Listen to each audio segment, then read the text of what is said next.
Once you flip the screen around, it's gonna show you how much you would want to tip. Sure, no problem. Dang, 20, 25, 30% options only. How'd I put down no tip? No tip?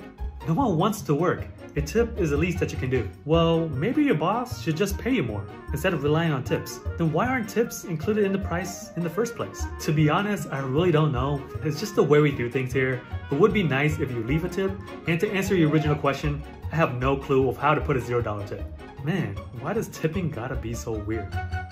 Well, Naam is a finance content creator and in digital sales, and Bryce, who is a second-year medical student who also owns an online coffee retail shop. Now, they both say that tipping in this country has gone way too far. What do you guys mean by that? Yeah, I think the real challenge is that it's 2022 tipping culture that's gone too far. Whereas you go to a restaurant and you sit down and someone provides you good service, that's fine. But nowadays, if you go to a coffee shop or the simplest thing, they'll flip around an iPad for you and say, hey, would you like to tip 15% because I grabbed your coffee off a counter? And it just seems too far. Everybody expects to be tipped for something, is what you're saying. It's too much stress and too much pressure tip, and it kind of takes away that meritocracy part that you were talking about where you should just be tipping for good service. Yeah. What do you think? I felt the same way as Bryce, because actually I was at a farmer's market the other day, and they had one of those tablets as well. And I was just buying some jam, and she flipped around the tablet and asked for tips. And the jam's already pre-made, and she literally just handed me the jam. I've heard a lot of people talking about that, which should make you deliriously happy. I love it. I love it. But, I mean, do y'all feel that way? Has it gone too far?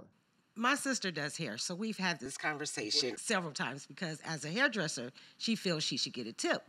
But if I'm going to a funeral or somewhere and I need my hair done and I only have enough to pay the price, do I not get my hair done because I can't tip you?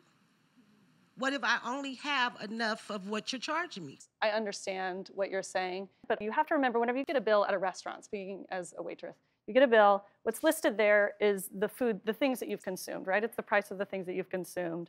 And then the tip is the price for the service. You wouldn't be able to consume those things if we weren't here saying, hey, that is such a lie, and I'm so tired of hearing it. Oh my God, you think that waiters are the only people who work in the restaurant? They are not the only labor overhead. There's the dishwasher, there's the cook, there is the host, there's a million other people working in the restaurant besides the waiter. Yeah. They put their labor into the food. The labor overhead of the waiter can also be included there. And here's the thing is that if I see $20, I'm not gonna breathe. If I see $20 on the menu, I'm paying $20. Same goes for a hairdresser. I go to a barber, $20 haircut, I'm taking $20 out of my wallet, and that's it. Do you have a story or a question for me? Click the link in the description and tell me what in the world is going on.